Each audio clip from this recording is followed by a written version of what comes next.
पौड़ी 12वीं। पार जात गुर छड्ड कै मंगन कल पत्तरों फल कच्चे। पार जात लख सुरग सन आवा गवन भवन विच पची।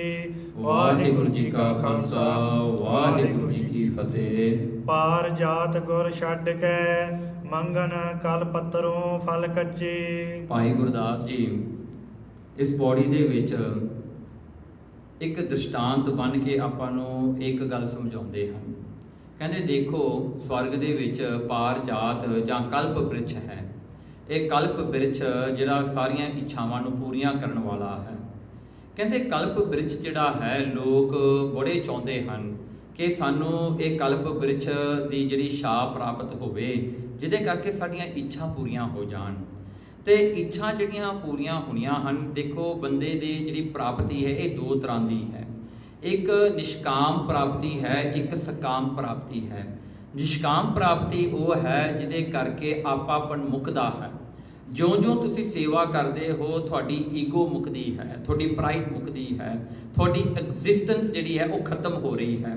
ਉਹ ਜਿਹੜੀ ਹੈ ਜਿਵੇਂ ਆਪਾਂ ਕਹਿ ਲਈਏ ਇੱਕ ਨੈਗੇਟਿਵ ਵੱਲ ਜਾ ਰਹੇ ਹਾਂ, ਇੱਕ ਪੋਜ਼ਿਟਿਵ ਵੱਲ ਜਾ ਰਹੇ ਹਾਂ। ਜਿਹੜੀ ਪੋਜ਼ਿਟਿਵ ਹੈ ਆਪਾਂ ਸੰਸਾਰ ਦੇ ਪਰਸਪੈਕਟਿਵ ਤੋਂ ਦੇਖੀਏ ਉਹ ਜਿਹੜੀ ਹੈ ਸਕਾਮ ਹੈ। ਸਕਾਮ ਦੇ ਵਿੱਚ ਕੀ ਹੁੰਦਾ ਹੈ, ਜਿਉਂ-ਜਿਉਂ ਤੁਸੀਂ ਸੇਵਾ ਕਰਦੇ, ਨਾਮ ਜਪਦੇ, ਸਿਮਰਨ ਕਰਦੇ, ਤੁਹਾਨੂੰ ਲੱਗਦਾ ਵੀ ਤੁਸੀਂ ਹੁਣ ਵੱਡੇ ਹੋ ਰਹੇ ਹੋ, ਤੁਹਾਡੇ ਪੁੰਨ ਵੱਡੇ ਹੋ ਰਹੇ ਹਨ, ਤੁਸੀਂ ਅੱਗੇ ਵਧ ਰਹੇ ਹੋ, ਤੁਹਾਡੇ ਕੋਲ ਮਾਇਆ ਜ਼ਿਆਦਾ ਹੋ ਰਹੀ ਹੈ, ਤੁਹਾਡੇ ਕੋਲ ਦੁਨੀਆ ਦੀ ਵਡਿਆਈ, ਦੁਨੀਆ ਦੇ ਵਿੱਚ ਵੱਡਾਪਨ ਤੁਹਾਡਾ ਵੱਧ ਰਿਹਾ ਹੈ। ਬੰਦੇ ਨੂੰ ਲੱਗਦਾ ਮੈਂ ਪੋਜ਼ਿਟਿਵ ਹੋ ਰਿਹਾ ਹਾਂ ਕਿਉਂਕਿ ਮੈਂ ਜਿੰਨਾ ਨਾਮ ਜਪਾਂਗਾ ਮੇਰੇ ਉਨੀ ਮੇਰੀ ਵਡਿਆਈ ਹੋਣੀ ਹੈ, ਜਿੰਨੀ ਮੈਂ ਸੇਵਾ ਕਰਾਂਗਾ ਮੈਨੂੰ ਲੋਕ ਉਨੀ ਇੱਜ਼ਤ ਦੇਣਗੇ, ਉਨਾ ਮੇਰਾ ਮਾਣ ਸਤਿਕਾਰ ਹੋਵੇਗਾ। ਆਪਾਂ ਨੂੰ ਇਹ ਪੋਜ਼ਿਟਿਵ ਦਿਸਦਾ ਹੈ। ਤੇ ਨਿਸ਼ਕਾਮਤਾ ਜਿਹੜੀ ਇਹ ਨੈਗੇਟਿਵ ਹੈ। ਇੱਥੇ ਆਪਾਂ ਮੁੱਕਣਾ ਹੈ ਤੇ ਜਿਹੜੀ ਸਕਾਮਤਾ ਇੱਥੇ ਆਪਾਂ ਹੋਰ ਵੀ ਵੱਡੇ ਹੋਣਾ ਹੈ, ਜਿਹਦੇ ਵਿੱਚ ਆਪਣਾ ਹੰਕਾਰ ਵੱਡਾ ਹੋਣਾ ਹੈ। ਇੱਥੇ ਹੰਕਾਰ ਮੁੱਕਣਾ ਹੈ, ਨਿਸ਼ਕਾਮਤਾ 'ਚ ਸਕਾਮਤਾ ਵਿੱਚ ਵਧਣਾ ਹੈ। ਹੁਣ ਭਾਈ ਗੁਰਦਾਸ ਜੀ ਇਹੀ ਗੱਲ ਆਪਾਂ ਨੂੰ ਸਮਝਾਉਣ ਲਈ ਇਸ ਪੌੜੀ ਦੇ ਵਿੱਚ ਪਾਰ ਜਾਤ ਦਾ ਇੱਕ ਐਗਜ਼ਾਮਪਲ ਲੈ ਕੇ ਆਪਾਂ ਨੂੰ ਦੱਸਦੇ ਨੇ।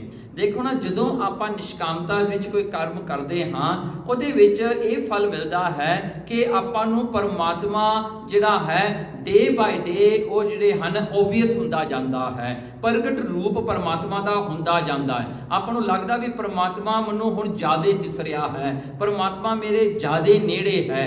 ਪਰ ਜਿਹੜੀ ਸਕਾਮਤਾ ਦੀ ਭਗਤ ਜਿਹੜਾ ਹਨ ਸੇਵਾ ਹੁੰਦੀ ਹੈ ਇਹਦੇ ਵਿੱਚ ਲੱਗਦਾ ਜਿਵੇਂ ਪਰਮਾਤਮਾ ਹੁਣ ਦੂਰ ਹੁੰਦਾ ਜਾਂਦਾ ਹੈ ਤੇ ਮੈਂ ਪਰਮਾਤਮਾ ਜਿੱਡਾ ਵੱਡਾ ਹੋ ਰਿਹਾ ਹਾਂ। ਦੇਖੋ ਕਿੰਨਾ ਫਰਕ ਹੈ। ਇੱਕ ਤਾਂ ਆਪਣੇ ਆਪ ਨੂੰ ਮਿਟਾ ਕੇ ਪਰਮਾਤਮਾ ਵਿੱਚ ਲੀਨ ਹੋਣਾ ਹੈ ਤੇ ਦੂਸਰਾ ਸਕਾਮਤਾ ਦੇ ਵਿੱਚ ਆਪਣੇ ਆਪ ਨੂੰ ਪਰਮਾਤਮਾ ਵਰਗਾ ਵੱਡਾ ਕਰਨਾ ਹੈ। ਇਹ ਗੱਲ ਨੂੰ ਸਮਝਾਉਣ ਵਾਸਤੇ ਜਿਹੜਾ ਹਨ ਭਾਈ ਗੁਰਦਾਸ ਜੀ ਨੇ ਇੱਥੇ ਆਪ ਨੂੰ ਕਿਹਾ ਪਾਰ ਜਾਤ ਗੁਰ ਛੱਡ ਕੇ। ਦੇਖੋ ਸਭ ਤੋਂ ਵੱਡਾ ਪਾਰ ਜਾਤ ਕਲਪ ਬ੍ਰਿਛ ਕੌਣ ਹੈ? ਗੁਰੂ ਹੈ। ਕਿਉਂਕਿ ਗੁਰੂ ਦੇ ਕੋਲ ਜਾ ਕੇ ਜਿਹੜਾ ਹਨ ਸਾਰੀਆਂ ਇੱਛਾਵਾਂ ਪੂਰੀਆਂ ਹੁੰਦੀਆਂ ਹਨ। ਸੋ ਸਤਿਗੁਰੂ ਸੱਚੇ ਪਾਤਸ਼ਾਹ ਜੀ ਜਿਹੜੇ ਹਨ ਸਾਰੀਆਂ ਇੱਛਾ ਦੀਆਂ ਪੂਰੀਆਂ ਕਰਨ ਵਾਲੇ ਹਨ। ਸੋ ਸਤਿਗੁਰੂ ਸੱਚੇ ਪਾਤਸ਼ਾਹ ਜੀ ਦੇ ਕੋਲ ਜਿਹੜੇ ਹਨ ਜੋ ਵੀ ਪਦਾਰਥ ਮੰਗੀਏ ਉਹ ਮਹਾਰਾਜ ਜੀ ਦਿੰਦੇ ਹਨ, ਕਿਉਂਕਿ ਮਹਾਰਾਜ ਕੋਲ ਸਭ ਕੁਝ ਹੈ। ਇਹ ਸਭ ਕੁਝ ਤਾਂ ਪ੍ਰਮਾਤਮਾ ਦਾ ਜਿਹੜਾ ਬਣਾਇਆ ਹੋਇਆ, ਗੁਰੂ ਦਾ ਬਣਾਇਆ ਹੋਇਆ ਹੈ ਨਾ, ਉਹੀ ਰੂਪ ਨੇ ਗੁਰੂ। ਗੁਰੂ ਕੀ ਨਹੀਂ ਦੇ ਸਕਦਾ? ਤੇ ਘਰ ਤਾਂ ਤੇਰੇ ਸਭ ਕੁਝ ਹੈ, ਜਿੱਦੇ ਸੋ ਦੇ। ਸੋ ਜਿਹੜਾ ਜਿਹਨੂੰ ਦੰਦਾ ਉਹੀ ਪਾਉਂਦਾ ਹੈ, ਜਿਹਨੂੰ ਨਹੀਂ ਦੰਦਾ ਉਹ ਨਹੀਂ ਪਾਉਂਦਾ। ਦੇਣ ਵਾਲਾ ਤਾਂ ਇੱਕੋ ਹੀ ਹੈ ਨਾ। ਸੋ ਜਿਹੜਾ ਇੱਛਾ ਪੂਰਕ ਸਰਬ ਸੁਖ ਦਾਤਾ ਜਾਂ ਕੇ ਵਸ ਹੈ ਕਾਮ ਦੇਣਾ। ਸੋ ਇਉਂ ਕਰਕੇ ਸਾਰਿਆਂ ਨੂੰ ਇੱਛਾ ਨੂੰ ਪੂਰੀਆਂ ਕਰਨ ਵਾਲਾ ਸਤਿਗੁਰੂ ਆਪ ਪਾਰ ਜਾਤ ਨੂੰ ਛੱਡ ਕੇ ਮੰਗਣ ਕਲ ਪੱਤਰੋਂ ਫਲ ਕੱਚੇ। ਲੋਕੀ ਦੇਖੋ ਪੁੰਨ ਕਰਕੇ ਜਿਹੜੇ ਹਨ ਸੰਸਾਰ 'ਚ ਚਾਹੁੰਦੇ ਅਸੀਂ ਸਵਰਗਾਂ ਵਿੱਚ ਜਾਈਏ ਤੇ ਫੇਰ ਜਾ ਕੇ ਕਲਪ ਬ੍ਰਿਛ ਦੇ ਹੇਠ ਜਾ ਕੇ ਇੱਛਾ ਕਰੀਏ। ਦੇਖੋ ਕਿੱਡੀ ਜਿਹੜੀ ਮੂਰਖਤਾ ਹੈ। ਜਿਉਂਦਿਆਂ ਜੀ ਗੁਰੂ ਜਿਹੜਾ ਹੈ ਪਾਰ ਜਾਤ ਕਲਪ ਬ੍ਰਿਛ ਤੁਹਾਡੇ ਕੋਲ ਹੈ, ਹੁਣੇ ਮੰਗ ਲਓ, ਇੰਸਟੈਂਟਲੀ ਤੁਹਾਨੂੰ ਮਿਲ ਜਾਣਾ ਹੈ। ਤੇ ਆਪਾਂ ਆਸ ਰੱਖਦੇ ਹਾਂ ਮਰ ਕੇ ਸਵਰਗਾਂ ਨੂੰ ਜਾਵਾਂਗੇ ਤਾਂ ਕਲਪ ਬ੍ਰਿਛ ਸਾਨੂੰ ਮਿਲੇਗਾ ਤਾਂ ਉੱਥੇ ਇੱਛਾ ਪੂਰੀ ਹੋਵੇਗੀ। ਦੇਖੋ ਕਿੱਡੀ ਵੱਡੀ ਅਗਿਆਨਤਾ ਹੈ। ਇਹ ਅਗਿਆਨਤਾ ਜਿਵੇਂ ਕਿਸੇ ਨੂੰ ਕਹੀਏ ਨਾ ਤੂੰ ਇਹ ਦੁਨੀਆ ਤੇ ਉੱਤੇ ਜਿਹੜਾ ਮਰ ਜਾ ਤੈਨੂੰ ਸਵਰਗ ਮਿਲਣਗੇ। ਹੁਣ ਦੇਖੋ ਜਿਹੜਾ ਬੰਦਾ ਮਰੀ ਗਿਆ ਉਹਨੂੰ ਕੀ ਪਤਾ ਉਹਨੂੰ ਸਵਰਗ ਮਿਲਣਾ ਜਾਂ ਕੀ ਮਿਲਣਾ ਅੱਗੇ ਜਾ ਕੇ, ਕੀ ਗਾਰੰਟੀ ਹੈ? ਪਰ ਦੇਖੋ ਨਾ ਗੁਰੂ ਮਹਾਰਾਜ ਦੀ ਗੁਰਸਿੱਖੀ ਦੇਖੋ ਕਿੰਨੀ ਪ੍ਰੈਕਟੀਕਲ ਹੈ। ਮਹਾਰਾਜ ਕਹਿੰਦੇ ਜੇ ਤੂੰ ਜਿਹੜਾ ਹੈ ਗੁਰੂ ਨੂੰ ਜਿਹੜਾ ਹਨ ਗੁਰੂ ਹੀ ਕਲਪ ਬ੍ਰਿਛ ਹੈ, ਤੂੰ ਜੋ ਚਾਹੀਦਾ ਤੂੰ ਅੱਜ ਹੀ ਲੈ ਲਾ। ਤੈਨੂੰ ਮਰਨ ਦੀ ਲੋੜ ਨਹੀਂ ਇਹਦੇ ਵਾਸਤੇ, ਤੈਨੂੰ ਸਵਰਗਾਂ 'ਚ ਜਾਣ ਦੀ ਕੋਈ ਲੋੜ ਨਹੀਂ, ਕਿਉਂਕਿ ਸਵਰਗ ਜਿਹੜੇ ਨੇ ਇਹ ਵੀ ਹਮੇਸ਼ਾ ਨਹੀਂ ਰਹਿਣ ਵਾਲੇ।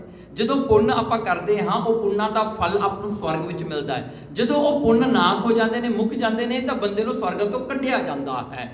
ਸੋ ਨਰਕ ਤੇ ਸਵਰਗ ਜਿਹੜੇ ਪਰਮਨੈਂਟ ਨਹੀਂ ਹੁੰਦੇ। ਨਰਕਾਂ 'ਚ ਸਜ਼ਾ ਮਿਲਦੀ ਹੈ, ਸਵਰਗਾਂ ਵਿੱਚ ਜਿਹੜਾ ਹੈ ਇਨਾਮ ਮਿਲਦੇ ਨੇ, ਪਰ ਦੋਵੇਂ ਜਿਹੜੇ ਹਨ ਪਰਮਨੈਂਟ ਨਹੀਂ। ਫਿਰ ਬੰਦੇ ਨੂੰ ਉੱਥੋਂ ਕੱਢਿਆ ਜਾਂਦਾ, ਫਿਰ ਆਵਾਗਾਉਣ 'ਚ ਉਹਨੂੰ ਫਸਣਾ ਪੈਂਦਾ ਹੈ। ਇਸ ਪ੍ਰਕਾਰ ਜਿਹੜਾ ਹੈ ਦੇਖੋ, ਜੇ ਇੱਛਾ ਧਾਰ ਕੇ ਤੁਸੀਂ ਦਾਨ ਕਰੋਗੇ ਤਾਂ ਸਵਰਗਾਂ 'ਚ ਤੁਹਾਨੂੰ ਫਲ ਮਿਲੇਗਾ, ਤੇ ਜੇ ਤੁਸੀਂ ਪਾਪ ਕਰੋਗੇ ਤਾਂ ਨਰਕਾਂ ਵਿੱਚ ਤੁਹਾਨੂੰ ਸਜ਼ਾ ਮਿਲੇਗੀ। ਪਰ ਦੋਵੇਂ ਥਾਂ ਜਿਹੜੇ ਨੇ ਉਹ ਪਰਮਨੈਂਟ ਨਹੀਂ ਹੈ, ਤਾਂ ਉਹਨਾਂ ਵਿੱਚੋਂ ਤਾਂ ਨਿਕਲ ਕੇ ਆਉਣਾ ਹੀ ਪੈਣਾ। ਸੋ ਇਸ ਕਰਕੇ ਮਹਾਰਾਜ ਜੀ ਕਹਿੰਦੇ ਹਨ ਵੀ ਦੇਖੋ, ਭਾਈ ਗੁਰਦਾਸ ਜੀ ਕਹਿੰਦੇ ਮਹਾਰਾਜ ਤਾਂ ਸਾਡੇ ਐਸੇ ਨੇ ਜਿਹੜੇ ਅੱਜ ਹੀ ਕਲਪ ਬ੍ਰਿਛ ਨੇ, ਅੱਜ ਹੀ ਲੈ ਲਓ ਸਭ ਕੁਝ। ਪਾਰ ਜਾਤ ਲੱਖ ਸੁਰਗ ਸਣ। ਦੇਖੋ ਜਿਹੜਾ ਹਨ ਜੋ ਮਹਾਰਾਜ ਜਿਹੜੇ ਹਨ ਕਹਿੰਦੇ ਇੱਕ ਪਾਰ ਜਾਤ ਲੱਖ ਸਵਰਗ। ਦੇਖੋ ਮਹਾਰਾਜ ਗੁਰੂ ਨਾਨਕ ਸਾਹਿਬ ਸੱਚੇ ਪਾਤਸ਼ਾਹ ਜੀ ਐਸੇ ਪਾਰ ਜਾਤ ਨੇ, ਕਹਿੰਦੇ ਜਿਵੇਂ ਤੁਸੀਂ ਇੱਕ ਸਵਰਗ ਕੀ ਲੱਖਾਂ ਸਵਰਗਾਂ ਨੂੰ ਇਕੱਠੇ ਕਰ ਲਓ, ਕਹਿੰਦੇ ਉਹਦੇ ਵਰਗਾ ਇੱਕ ਗੁਰੂ ਹੈ। ਕਹਿੰਦੇ ਗੁਰੂ ਤਾਂ ਜਿਹੜਾ ਹੈ ਬੇਅੰਤ ਹੈ, ਉਹਦੇ ਬਰਾਬਰ ਤੇ ਇੱਕ ਸਵਰਗ ਦੀ ਕੀ ਗੱਲ ਕਰਨੀ, ਲੱਖਾਂ ਸਵਰਗ ਵੀ ਉਹਦੇ ਬਰਾਬਰ ਨਹੀਂ ਹੋ ਸਕਦੇ, ਇਕੁਅਲ ਨਹੀਂ ਹੋ ਸਕਦੇ। ਆਵਾ ਗਵਣ ਭਵਨ ਵਿੱਚ ਪੱਜੀ। ਪਰ ਦੇਖੋ ਇਨਸਾਨ ਦਾ ਬੁਰਾ ਹਾਲ ਹੋ ਜਾਂਦਾ ਹੈ ਸਵਰਗ ਦੀ ਇੱਛਾ ਕਰਦਿਆਂ ਹੋਇਆਂ। ਕਹਿੰਦੇ ਉਹਨੂੰ ਜਿਹੜਾ ਹੈ ਆਵਾਗਾਉਣ ਚੱਕਰਾਂ ਵਿੱਚ 84 ਲੱਖ ਜੂਨਾਂ 'ਚ 8.4 ਮਿਲੀਅਨ ਜਿਹੜੀਆਂ ਹਨ ਸਾਈਕਲ ਦੇ ਵਿੱਚ ਉਹ ਰੀਬਰਥ ਵਿੱਚ ਫਸ ਜਾਂਦਾ ਹੈ, ਮੁੜ ਕੇ ਜੰਮਦਾ ਤੇ ਮਰਦਾ ਰਹਿੰਦਾ ਹੈ। ਮਰਦੇ ਕਰ ਕਰ ਕਾਮਨਾ। ਦੇਖੋ ਫਿਰ ਜਿਹੜਾ ਵੀ ਜਦੋਂ ਵੀ ਕੋਈ ਇੱਕ ਜੀਵਨ ਮੁੱਕਦਾ ਹੈ, ਜਦੋਂ ਇੱਕ ਲਾਈਫ ਟਾਈਮ ਮੁੱਕਦੀ ਹੈ, ਡੈਥ ਆਉਂਦਾ ਹੈ, ਬੰਦਾ ਫਿਰ ਇੱਕ ਇੱਛਾ ਕਰ ਲੈਂਦਾ ਹੈ। ਜਿਸ ਤਰ੍ਹਾਂ ਜਿਹੜਾ ਹਨ ਅੰਤ ਕਾਲ ਜੋ ਮੰਦਰ ਸਿਮਰੇ ਐਸੀ ਚਿੰਤਾ ਮੈਂ ਜੇ ਮਰੇ, ਹਾਂਜੀ, ਫਿਰ ਪ੍ਰੇਤ ਜੋਨ ਵਲ ਵਲ ਔਤ ਹੈ। ਸੋ ਭਗਤ ਤਲੋਚਨ ਜੀ ਨੇ ਸ਼ਬਦ ਵਿੱਚ ਆਪਾਂ ਨੂੰ ਦੱਸਿਆ ਹੈ ਵੀ ਕੀ ਕੁਛ ਨਹੀਂ ਹੁੰਦਾ, ਜਿਹੜਾ ਅੰਤ ਕਾਲ ਲੜਕੇ ਸਿਮਰੇ ਐਸੀ ਚਿੰਤਾ ਮੈਂ ਜੇ ਮਰੇ, ਸੂਰ ਜੋਨ ਵਲ ਵਲ ਔਤਰੈ। ਕਹਿੰਦੇ ਦੇਖੋ ਕੀ ਕੀ ਸਜ਼ਾ ਮਿਲਦੀ ਹੈ। ਸੋ ਜਿਹੜਾ ਅੰਤ ਕਾਲ ਜਿਹੜਾ ਹਨ ਮਾਇਆ ਸਿਮਰੈ ਐਸੀ ਚਿੰਤਾ ਮੈਂ ਜੇ ਮਰੈ, ਸਰਪ ਜੋਨ ਵਲ ਵਲ ਔਤਰੈ, ਉਹਨੂੰ ਸਭ ਦੀ ਜੂਨ ਮਿਲ ਜਾਂਦੀ ਹੈ। ਇਸ ਪ੍ਰਕਾਰ ਕਰਕੇ ਕਹਿੰਦੇ ਕੀ ਲੈਣਾ ਹੈ ਅੰਤ ਕਾਲ ਦੇ ਵਿੱਚ, ਜਦੋਂ ਕੋਈ ਇੱਛਾ ਬਣ ਜਾਵੇ ਨਾ ਉਹਦੇ ਅਨੁਸਾਰ ਹੀ ਅਗਲਾ ਜੀਵਨ ਬਣ ਜਾਂਦਾ ਹੈ। 84 ਲੱਖ, ਕਿਉਂਕਿ ਗੁਰੂ ਮਹਾਰਾਜ ਤਾਂ ਇੱਛਾ ਪੂਰਕ ਹੈ, ਉਹਨਾਂ ਤੁਹਾਡੀ ਇੱਛਾ ਪੂਰੀ ਕਰਨੀ ਹੈ। ਜਿੱਥੇ ਵੀ ਇਹ ਡਿਜ਼ਾਇਰਸ ਲੱਗੇ ਉਸ ਵੈਸੇ ਉਹ ਜਿਹੜਾ ਹਨ ਅਗਲਾ ਲਾਈਫ ਮਿਲ ਜਾਂਦਾ ਹੈ। ਸੋ ਮਰਦੇ ਕਰ ਕਾਮਨਾ। ਸੋ ਮਰਦੇ ਹੋਏ ਇੱਕ ਕਾਮਨਾ, ਮਤਲਬ ਇੱਕ ਲਾਈਫ ਮੁੱਕਿਆ, ਅਗਲੀ ਲਾਈਫ ਵਾਸਤੇ ਤੁਸੀਂ ਫਿਰ ਫੈਸਲਾ ਕਰ ਲਿਆ। You have decided for your next life through a thought that come into your mind, the most desires that you have, ਉਹਦੇ ਅਨੁਸਾਰ ਤੁਹਾਨੂੰ ਅਗਲਾ ਜੀਵਨ ਫੇਰ ਮਿਲ ਜਾਂਦਾ ਹੈ। ਦਿੱਤ ਭੁਗਤ ਵਿੱਚ ਰਚ ਵਿਰਚੇ। ਦੇਖੋ ਦਿੱਤੇ ਹੋਏ ਪਦਾਰਥ ਸਤਿਗੁਰਾਂ ਦੇ, ਪਰਮਾਤਮਾ ਨੇ ਤੁਹਾਨੂੰ ਸਭ ਕੁਝ ਦਿੱਤਾ ਹੈ ਜੀਵਨ ਦੇ ਵਿੱਚ, ਪਰ ਕਹਿੰਦੇ ਦੇਖੋ ਦਿੱਤੇ ਹੋਏ ਪਦਾਰਥਾਂ ਵਿੱਚ ਖੱਚਤ ਹੋ ਜਾਂਦਾ ਬੰਦਾ, ਉਹਨੂੰ ਭੋਗਦਾ ਭੋਗਦਾ ਉਹਦੇ ਵਿੱਚ ਹੀ ਫਸ ਜਾਂਦਾ ਹੈ, ਉਹਦੇ ਵਿੱਚ ਹੀ ਖੱਚਤ ਹੋ ਕੇ ਉਹਦੇ ਵਿੱਚ ਹੀ ਜਿਹੜਾ ਹੈ ਆਪਣੇ ਆਪ ਨੂੰ ਜਿਹੜਾ ਹੈ ਫਸਾ ਲੈਂਦਾ ਹੈ। ਸੋ ਬੰਦਾ ਦਾਤਾਂ ਵਿੱਚ ਫਸ ਜਾਂਦਾ ਹੈ, ਦਾਤਾਰ ਨੂੰ ਭੁੱਲ ਜਾਂਦਾ ਹੈ। ਸੋ ਇਸ ਕਰਕੇ ਜਿਹੜਾ ਹੈ ਇਹ ਬੰਦੇ ਦੀ ਹਾਲਾਤ ਬੜੀ ਬੁਰੀ ਹੋ ਜਾਂਦੀ ਹੈ, ਕਿਉਂਕਿ ਇਹਨੇ ਇਹ ਨਹੀਂ ਜਾਣਿਆ ਕਿ ਦੇਣ ਵਾਲਾ ਵੱਡਾ ਹੈ ਦਾਤ ਨਾਲੋਂ। ਜਿਹੜੀ ਮਿਲੀ ਹੈ ਨਾ ਉਹਦੇ ਨਾਲੋਂ ਉਹ ਦੇਣ ਵਾਲਾ ਵੱਡਾ ਹੈ, ਪਰ ਆਪਣੀ ਮੱਤ ਜਿਹੜੀ ਬਹੁਤ ਛੋਟੀ ਹੋ ਜਾਂਦੀ, ਆਪਾਂ ਸੋਚਦੇ ਹਾਂ ਇਹ ਵੱਡਾ ਹੈ। ਦੇਖੋ ਜਿਵੇਂ ਦੋ ਤਰ੍ਹਾਂ ਦੀ ਦ੍ਰਿਸ਼ਟੀ ਹੁੰਦੀ ਹੈ, ਇੱਕ ਕੁੱਤਾ ਦ੍ਰਿਸ਼ਟੀ ਹੁੰਦੀ ਹੈ, ਇੱਕ ਸ਼ੇਰ ਦ੍ਰਿਸ਼ਟੀ ਹੁੰਦੀ ਹੈ। ਜੇ ਕਿਤੇ ਜਿਹੜਾ ਕੁੱਤੇ ਨੂੰ ਤੁਸੀਂ ਲਾਠੀ ਮਾਰੋ ਤਾਂ ਕੁੱਤਾ ਜਿਹੜਾ ਹਮੇਸ਼ਾ ਲਾਠੀ ਵਾਲੇ ਦੇਖਦਾ ਹੈ, ਉਹ ਦੇਖਦਾ ਕਿ ਜਿਹੜੀ ਇਹ ਲਾਠੀ ਮੇਰੇ ਵੱਜ ਰਹੀ ਹੈ, ਇਹ ਲਾਠੀ ਕਿੱਥੇ ਆ ਰਹੀ ਹੈ, ਮੇਰੇ ਕਿੱਥੇ ਵੱਜ ਰਹੀ ਹੈ, ਉਹਨੇ ਬਸ ਨਿਗਾਹ ਉਹਦੀ ਲਾਠੀ ਤੇ ਹੀ ਹੈ, ਉਹ ਲੱਕੜ ਸਟਿਕ ਤੇ ਹੀ ਰਹਿ ਜਾਂਦੀ ਹੈ। ਪਰ ਜੇ ਸ਼ੇਰ ਨੂੰ ਤੁਸੀਂ ਲਾਠੀ ਮਾਰੋ, ਸ਼ੇਰ ਉਹ ਜਿਹੜੀ ਲੱਕੜ ਲਾਠੀ ਵੱਲ ਨਹੀਂ ਦੇਖਦਾ, ਉਹ ਮਾਰਨ ਵਾਲੇ ਵੱਲ ਦੇਖਦਾ, ਮੈਨੂੰ ਮਾਰ ਕੌਣ ਰਿਹਾ ਹੈ। ਦੇਖੋ ਇਹਨੂੰ ਜਿਹੜਾ ਸ਼ੇਰ ਦ੍ਰਿਸ਼ਟੀ ਕਹਿੰਦੇ ਹਾਂ। ਸ਼ੇਰ ਦ੍ਰਿਸ਼ਟੀ ਵਾਲਾ ਮਨੁੱਖ ਪਰਮਾਤਮਾ ਵੱਲ ਦੇਖਦਾ, ਉਹ ਦਾਤਾਂ ਵੱਲ ਨਹੀਂ ਦੇਖਦਾ। ਉਹ ਇਹ ਦੇਖਦਾ ਹੈ ਪਰਮਾਤਮਾ ਤੂੰ ਮੈਨੂੰ ਇਹ ਦਿੱਤਾ, ਤੂੰ ਮੈਨੂੰ ਉਹ ਦਿੱਤਾ। ਇਸ ਕਰਕੇ ਆਪਾਂ ਪਰਮਾਤਮਾ ਨੂੰ ਭੁਲਾ ਹੀ ਨਹੀਂ ਸਕਦੇ। ਜਿਹੜੀ ਵੀ ਦਾਤ ਤੁਸੀਂ ਦੇਖੋ ਤੁਹਾਨੂੰ ਪਰਮਾਤਮਾ ਹੀ ਚੇਤੇ ਆਉਣਾ ਚਾਹੀਦਾ ਹੈ, ਪਰ ਉਲਟਾ ਇਨਸਾਨ ਕੀ ਕਰਦਾ ਹੈ, ਦਾਤਾਂ ਵਿੱਚ ਫਸ ਜਾਂਦਾ ਹੈ। ਤਾਰੇ ਹੋਏ ਆਕਾਸ਼ ਚੜ। ਦੇਖੋ ਕਹਿੰਦੇ ਭਾਵੇਂ ਬੰਦਾ ਕਿੰਨੇ ਵੱਡੇ ਵੱਡੇ ਵੀ ਪੁੰਨ ਕਰ ਲਵੇ, ਐਡੇ ਵੱਡੇ ਤੁਸੀਂ ਪੁੰਨ ਕੀਤੇ, ਚਾਹੇ ਆਕਾਸ਼ ਵਿੱਚ ਜਾ ਕੇ ਤਾਰੇ ਸਤਾਸ ਬਣ ਜਾਓ ਤੁਸੀਂ, ਟੁੱਟ ਟੁੱਟ ਥਾਨ ਹਲਚੇ। ਕਿ ਫਿਰ ਕੀ ਹੁੰਦਾ, ਔੜਕ ਅੰਤ ਵੇਲੇ ਕੀ ਹੋਣਾ ਹੈ, ਕਹਿੰਦੇ ਟੁੱਟ ਟੁੱਟ ਥਾਨ, ਕਹਿੰਦੇ ਉਹ ਟੁੱਟ ਟੁੱਟ ਕੇ ਜਿਹੜੇ ਹਨ ਹਲਛੇ ਉਹ ਧਰਤੀ ਤੇ ਡਿੱਗਦੇ ਹਨ। ਦੇਖੋ ਸਤਾਸ ਵੀ ਡਿੱਗਦੇ ਹਨ ਨਾ, ਡ੍ਰੌਪਿੰਗ ਸਟਾਰਸ ਆਪਾਂ ਕਹਿੰਦੇ ਹਾਂ, ਸਟਾਰਸ ਡਿੱਗਦੇ ਹਨ, ਉਹ ਜਿਹੜੇ ਹਨ ਉਹ ਮੁੱਕ ਜਾਂਦੀ ਉਹਨਾਂ ਦੀ ਉਮਰ, ਜਦੋਂ ਉਹਨਾਂ ਦੇ ਪੁੰਨ ਮੁੱਕ ਜਾਂਦੇ ਨੇ ਉਹ ਵੀ ਡਿੱਗ ਪੈਂਦੇ ਹਨ। ਸਟਾਰਸ ਬਣੇ ਹੋਏ ਵੀ ਜਿਹੜੇ ਹਨ ਸਸਟੇਨ ਨਹੀਂ ਹੋ ਸਕਦੇ ਆਕਾਸ਼ ਵਿੱਚ, ਉਹਨਾਂ ਨੂੰ ਵੀ ਟੁੱਟ ਕੇ ਵਾਪਸ ਧਰਤੀ ਤੇ ਆਉਣਾ ਪੈਂਦਾ ਹੈ। ਇਹ ਹਾਲਾਤ ਹੁੰਦੇ ਹਨ ਸਾਰੇ। ਮਾਂ ਪਿਓ ਹੋਏ ਕੇਤੜੇ। ਦੇਖੋ ਫਿਰ ਇਹ ਆਵਾਗਾਉਣ ਦੇ ਚੱਕਰ ਵਿੱਚ ਕਿੰਨੇ ਆਪਣੇ ਜਿਹੜੇ ਹਨ ਆਹ ਲਾਈਫ ਵਿੱਚ ਮਾਂ ਪਿਓ ਹੋਰ ਹੋਣਗੇ, ਅਗਲੇ ਵਿੱਚ ਹੋਰ ਹੋ ਜਾਣੇ ਨੇ, ਫਿਰ ਹੋਰ ਹੋ ਜਾਣੇ ਨੇ। ਇਹ ਮਾਂ ਬਾਪ ਵੀ ਬਦਲਦੇ ਰਹੇ ਨੇ ਹਰ ਇੱਕ ਜੂਨ ਦੇ ਵਿੱਚ।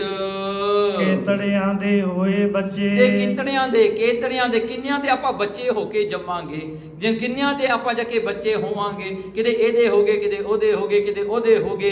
ਦੇਖੋ ਲਾਈਫ ਜਿਹੜੀ ਐਸੀ ਹੈ, ਇਹ ਜਿਹੜੀ ਹਨ ਇਹਦਾ ਕੋਈ ਪੱਕਾ ਠਿਕਾਣਾ ਨਹੀਂ ਹੈ। ਜਦੋਂ ਤੱਕ ਆਪਾਂ ਪਰਮਾਤਮਾ ਨਾਲ ਨਹੀਂ ਮਿਲਦੇ, ਜਦੋਂ ਤੱਕ ਆਪਾਂ ਆਪਣੀ ਹਉਮੈ ਨੂੰ ਨਹੀਂ ਛੱਡਦੇ, ਆਪਣੀ ਐਗਜ਼ਿਸਟੈਂਸ ਨੂੰ ਸੀਸ ਨਹੀਂ ਕਰਦੇ, ਆਪਣੀ ਐਗਜ਼ਿਸਟੈਂਸ ਨੂੰ ਮੁਕਾਉਂਦੇ ਨਹੀਂ, ਆਪਣਾ ਬਣਿਆ ਰਹਿਣਾ ਜੀ ਆਉਣਾ ਜਾਣਾ। ਪਾਪ ਪੁੰਨ ਬੀਓ ਬੀਜਦੇ। ਦੇਖੋ ਜੀਵਨ ਵਿੱਚ ਆਪਾਂ ਪਾਪ ਦਾ ਬੀਜ ਬੀਜਦੇ ਹਾਂ ਜਦੋਂ ਆਪਾਂ ਕਿਸੇ ਦਾ ਮਾੜਾ ਕਰਦੇ ਹਾਂ, ਆਪਾਂ ਬੁਰਾ ਕੰਮ ਕਰਦੇ ਹਾਂ। ਪੁੰਨ ਜਦੋਂ ਆਪਾਂ ਕਿਸੇ ਦਾ ਭਲਾ ਕਰਦੇ ਹਾਂ। ਇਹ ਪਾਪ ਤੇ ਪੁੰਨ ਦੋ ਬੀਜ ਹਨ ਜੋ ਆਪਾਂ ਜੀਵਨ ਕਾਲ ਦੇ ਵਿੱਚ ਬੀਜਦੇ ਹਾਂ, ਜਿਹਦਾ ਫਲ ਆਪਾਂ ਨੂੰ ਭੋਗਣਾ ਪੈਂਦਾ ਹੈ। ਜੋ ਬੀਜੇ ਸੋਈ ਖਾਹੇ, ਕਹਿੰਦੇ ਉਹ ਬੀਜਣਾ ਜੋ ਬੀਜਿਆ ਹੋਇਆ ਆਪਾਂ ਨੂੰ ਉਹੀ ਖਾਣਾ ਪੈਂਦਾ ਹੈ। ਦੁੱਖ ਸੁੱਖ ਫਲ ਅੰਦਰ ਚਹਿਮਚੇ। ਹਾਂ ਦੇਖੋ ਫਿਰ ਉਹੀ ਜਿਹੜੇ ਹਨ ਖੁਸ਼ ਜਿਹੜਾ ਹਨ ਉਹਦੇ ਵਿੱਚ ਪਾਪ ਦਾ ਜਿਹੜਾ ਹੈ ਫਲ ਦੁੱਖ ਹੁੰਦਾ ਹੈ, ਪੁੰਨ ਦਾ ਫਲ ਸੁੱਖ ਹੁੰਦਾ ਹੈ। ਸੋ ਉਹਦੇ ਫਿਰ ਆਪਾਂ ਫਲ ਭੋਗਦੇ ਹਾਂ। ਪਹਿਲਾਂ ਆਪਾਂ ਬੀਜਦੇ ਹਾਂ, ਫਿਰ ਆਪਾਂ ਉਸ ਨੂੰ ਵੱਢਦੇ ਹਾਂ, ਆਪਾਂ ਉਹਨੂੰ ਖਾਂਦੇ ਹਾਂ। ਸੋ ਇਸੇ ਤਰ੍ਹਾਂ ਹੀ ਜਿਹੜਾ ਹੈ ਕਰ ਲਿਆ ਭੁਗਤ ਲਿਆ, ਕਰ ਲਿਆ ਭੁਗਤ ਲਿਆ। ਇਸੇ ਤਰ੍ਹਾਂ ਹੀ ਨਾ ਜਿਵੇਂ ਤੁਸੀਂ ਬ੍ਰੇਕਫਾਸਟ ਖਾ ਲਿਆ, ਲੰਚ ਤੱਕ ਤੁਹਾਨੂੰ ਭੁੱਖ ਲੱਗ ਗਈ, ਲੰਚ ਖਾ ਲਿਆ, ਡਿਨਰ ਤੱਕ ਫਿਰ ਭੁੱਖ ਲੱਗ ਗਈ। ਇਹ ਕੰਮ ਮੁੱਕਣਾ ਨਹੀਂ ਹੈਗਾ। ਖਾ ਲਿਆ, ਪੀ ਲਿਆ, ਫਿਰ ਭੁੱਖ ਲੱਗ ਗਈ। ਇਹ ਤਾਂ ਜਿਹੜਾ ਇੱਕ ਚੱਕਰ ਹੈ ਲੱਗਿਆ ਹੀ ਰਹਿਣਾ ਹੈ। ਇਸੇ ਤਰ੍ਹਾਂ ਹੀ ਪਾਪ ਪੁੰਨ ਦਾ ਚੱਕਰ ਹੈ, ਇਹ ਨਹੀਂ ਕਿਤੇ ਮੁੱਕਣ ਵਾਲਾ। ਤੇ ਭਾਈ ਗੁਰਦਾਸ ਜੀ ਤੇ ਕਹਿੰਦੇ ਦੁੱਖ ਸੁੱਖ ਫਲ ਅੰਦਰ ਚਾਹਚੇ, ਕਹਿਣਗੇ ਇਸੇ ਜਿਹੜਾ ਹਨ ਦੁੱਖ ਸੁੱਖ ਦੇ ਜਿਹੜੇ ਹਨ ਚੱਕਰਾਂ ਦੇ ਵਿੱਚ ਆਪਾਂ ਖੁਸ਼ ਹੋ ਕੇ ਤੁਰੇ ਫਿਰਦੇ ਹਾਂ। ਆਪਾਂ ਨੂੰ ਹਜੇ ਸੋਝੀ ਨਹੀਂ ਆਈ ਕਿ ਮੈਂ ਪਰਮਾਤਮਾ ਨਾਲੋਂ ਵਿਛੜ ਕੇ ਕਿੰਨਾ ਮੈਂ ਦੁੱਖ ਪਾ ਚੁੱਕਿਆ ਹਾਂ। ਗੁਰ ਪੂਰੇ ਬਿਨ ਹਰ ਨਾ ਪਰਚੇ। ਦੇਖੋ ਪਰਮਾਤਮਾ ਦੇ ਨਾਲ ਪਰਚਣਾ, ਪਰਮਾਤਮਾ ਦੇ ਨਾਲ ਮਿਲਣਾ, ਪਰਮਾਤਮਾ ਦੇ ਨਾਲ ਮਰਜ ਹੋਣਾ, ਇੱਕ ਹੋਣਾ ਗੁਰੂ ਪੂਰੇ ਤੋਂ ਬਗੈਰ ਨਹੀਂ ਹੋ ਸਕਦਾ। ਉਹ ਪੂਰੇ ਗੁਰੂ ਨਾਨਕ ਸਾਹਿਬ ਸੱਚੇ ਪਾਤਸ਼ਾਹ, ਧੰਨ ਧੰਨ ਸ੍ਰੀ ਗੁਰੂ ਗ੍ਰੰਥ ਸਾਹਿਬ ਸੱਚੇ ਪਾਤਸ਼ਾਹ ਤੋਂ ਬਗੈਰ ਨਹੀਂ ਹੋ ਸਕਦਾ। ਇਹੀ ਮਹਾਰਾਜ ਜੀ ਹਨ ਜਿਹੜੇ ਆਪਾਂ ਨੂੰ ਇੱਕ ਕਰ ਸਕਦੇ ਹਨ। ਇਸੇ ਕਰਕੇ ਗੁਰੂ ਮਹਾਰਾਜ ਦਾ ਹੀ ਭਰੋਸਾ ਰੱਖੋ, ਗੁਰੂ ਮਹਾਰਾਜ ਨੂੰ ਹੀ ਪ੍ਰੇਮ ਕਰੋ, ਕਿਉਂਕਿ ਉਹੀ ਅਲਟੀਮੇਟ ਹੈ ਗੋਲ ਆਫ ਲਾਈਫ ਆਪਣਾ। ਪਾਪ ਪੁੰਨ ਬੀਓ ਬੀਜਦੇ, ਦੁੱਖ ਸੁੱਖ ਫਲ ਅੰਦਰ ਚਹਿਮਚੇ। ਗੁਰ ਪੂਰੇ ਬਿਨ ਹਰ ਨਾ ਪਰਚੇ। ਵਾਹਿਗੁਰੂ ਜੀ ਕਾ ਖਾਲਸਾ, ਵਾਹਿਗੁਰੂ ਜੀ ਕੀ ਫਤਿਹ।